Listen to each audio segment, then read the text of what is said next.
मन और आहार। मन भोजन से बना है। जो भोजन हम करते हैं उससे मन बनता है। आहार का सूक्ष्मतम अंश हृदय में पहुंचता है और वहां से हिता नाड़ी में प्रवेश करके वाक इंद्रिय समूह को बनाता है और मन के रूप में बदलकर मन को बढ़ाता है। इस प्रकार आहार से वर्धित मन भौतिक है और जैसा वैशेषिक मानते हैं नित्य नहीं है। उपनिषद वेत्ता शास्त्रज्ञों का विश्वास था कि मन की बनावट आहार पर निर्भर रहती है। खाया हुआ अन्न 3 प्रकार का हो जाता है। उसका जो अत्यंत स्थूल भाग होता है वह मल हो जाता है।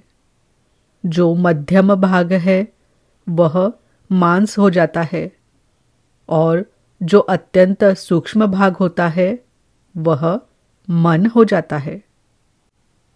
मथे जाते हुए दही का जो सूक्ष्मतम भाग होता है वह ऊपर इकट्ठा होता है, वह नवनीत होता है। उसी प्रकार खाए हुए अन्न का जो सूक्ष्मतम अंश होता है वह सम्यक प्रकार से ऊपर आ जाता है, वह मन होता है। हमें पता लगता है कि परवर्ती भगवत गीता काल में भी सात्विक, राजस और तामस तीनों प्रकार के स्वभावों के कारण तीनों भिन्न भिन्न प्रकार का भोजन ही समझा जाता था। मन की कोटि भोजन की कोटि पर निर्भर करती है। भोजन का मन के साथ सीधा तथा घनिष्ठ संबंध है तथा मन के गठन में यह महत्वपूर्ण भूमिका निभाता है। सात्विक आहार से मन शांत होता है तथा राजसिक भोजन से मन में उत्तेजना होती है। मांसाहारी शेर और दुर्वा चुगने वाली गाय के स्वभावों के भेद देखिए। आप नित्य स्पष्ट रूप से देखते हैं कि भोजन का मन पर कैसा महत्वपूर्ण प्रभाव होता है। भारी, राजसी और अपाच्य भोजन करने पर मन का निग्रह बड़ा कठिन हो जाता है। मन भागता, विचरण करता तथा बंदर की भांति सदा उछल कूद करता रहता है। मदिरा मन के अंदर अत्यधिक उत्तेजना उत्पन्न करती है। ध्यान में भोजन की महत्वपूर्ण भूमिका होती है। ध्यान के लिए भोजन हल्का, सात्विक और पुष्टिकारक होना चाहिए। शरीर अन्नमय है। इसी अन्नमय कोश में भैरवी चक्र है। भैरवी चक्र माया का नाम है। दूध, फल आदि हल्का सात्विक भोजन मन को विष्णु चक्र की ओर और फिर वहां से बड़ी सुगमता से निर्विकल्प समाधि की ओर ले जाता है। जब मन का स्वरूप हमारे भोजन के स्वरूप पर निर्भर रहता है तो ध्यान परायण जीवन यापन करने वाले साधकों तथा संसार में रहकर आध्यात्मिक जीवन यापन में प्रयत्नशील गृहस्थों के हित में शुद्ध सात्विक भोजन शैली पर जोर देना समुन्नत नैतिकता के लिए स्वाभाविक ही है। इसीलिए श्रद्धेय सनत कुमार ने नारद का मल धुल जाने के बाद ही उनको मोक्ष मार्ग बताया था। अंधकार से परे ले जाने वाले मार्ग की खोज भोजन की शुद्धि में ही करनी चाहिए, क्योंकि आहार शुद्धि से मन की शुद्धि स्वतः ही हो जाती है। हानिकारक भोजन। भिन्न भिन्न भोजन मस्तिष्क के नाना विभागों में भिन्न भिन्न प्रभाव उत्पन्न करते हैं। मसालेदार पकवान, खट्टे पदार्थ, उड़द, प्याज, लहसुन, चाय, शराब, मछली, मांस, राई, तेल इत्यादि कामवर्धक है, अतः ये त्याज्य है। साधकों को ये पदार्थ प्रत्येक अवस्था में त्यागने चाहिए। जिज्ञासु को मांस, मछली और मद्य का नितांत त्याग कर देना चाहिए, क्योंकि ये पदार्थ मन को स्थूल बनाते हैं और उसमें उत्तेजना उत्पन्न करते हैं। भारी भोजन से तंद्रा और आलस्य आता है। चाय छोड़ देनी चाहिए, क्योंकि इससे वीर्य नष्ट होता है। चीनी सामान्य परिमाण में खानी चाहिए। यदि बिल्कुल छोड़ दी जाए तो बहुत ही अच्छा है। साधना में सहायक भोजन: दूध, फल, बादाम, मिश्री, मक्खन, ताज़ी जई, रात में भिगोई हुई चिनाई, रोटी आदि भोजन ध्यान करने में सहायक है। थेड़ एक प्रकार का कंदमूल जो ब्रह्मपुरी, वशिष्ठ गुहा और हिमालय के अन्य भागों में बहुत मिलता है, बड़ा सात्विक भोजन है। इससे ध्यान में सहायता मिलती है।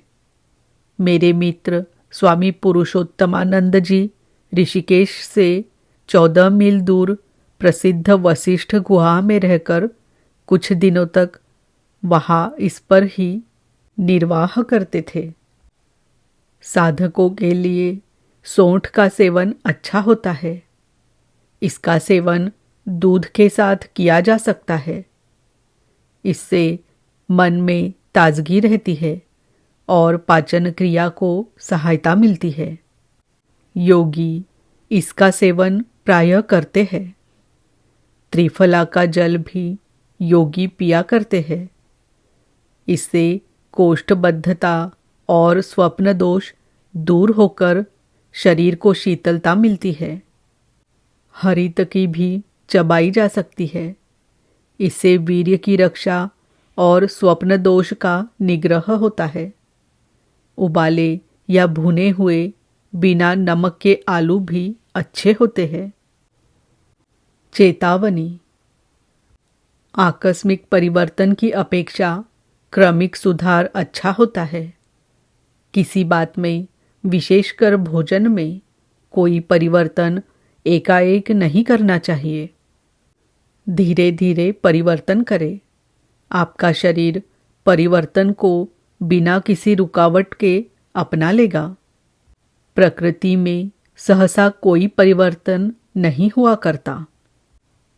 जो राजयोगी मन का संयम करना चाहता है, उसको विलासिता और तीव्र तामसिक तप दोनों ही अतियों से बचना चाहिए। अधिक उपवास करने से अत्यधिक दुर्बलता बढ़ती है। आप कुछ भी साधना नहीं कर सकते। आप विचार नहीं कर सकते। आप युक्ति नहीं सोच सकते।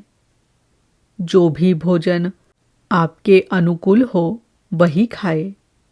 इसके लिए अधिक सोच विचार न करें।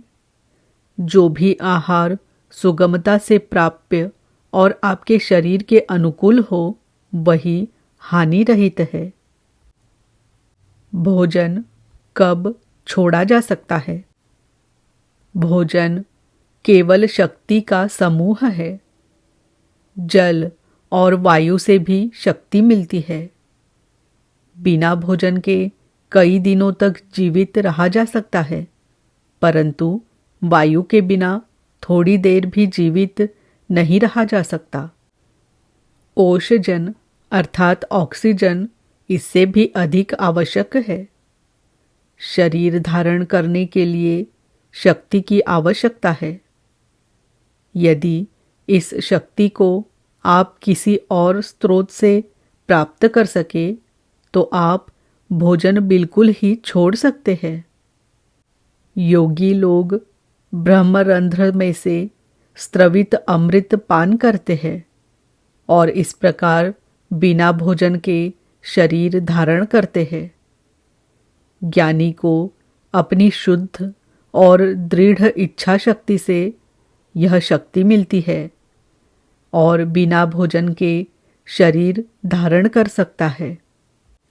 यदि आप विश्व शक्ति अथवा सूर्यमंडल की शक्ति से बल ग्रहण करने की क्रिया जानते हैं तो आप इस शक्ति के आधार पर चाहे जितने काल तक बिना भोजन के शरीर धारण कर सकते हैं। मधुकरी भिक्षा का रहस्य। मन भोजन के सूक्ष्म सार से बनता है, इसलिए जिन मनुष्यों से भोजन प्राप्त होता है उनसे मन आसक्त हो जाता है। यदि आप कुछ महीनों तक अपने किसी मित्र के साथ रहे और उसी का भोजन करे तो उस अन्नदाता मित्र में आपका मन आसक्त हो जाएगा। यही कारण है कि सन्यासी को 3 या 5 घरों से मधुकरी भिक्षा पर निर्वाह करने का नियम है। वह आसक्ति से बचता है तथा एक गांव से दूसरे गांव में फिरता है। परिव्राजक जीवन में उसे एक ग्राम में 1 दिन से अधिक ठहरने का निषेध है। जो परमहंस इस प्रकार की भिक्षा पर रहता है उसका मन गंगा जल के समान निर्मल हो जाता है और सब प्रकार की आसक्तियों से मुक्त रहता है। आसक्ति बंधन लाती है। आसक्ति मृत्यु है।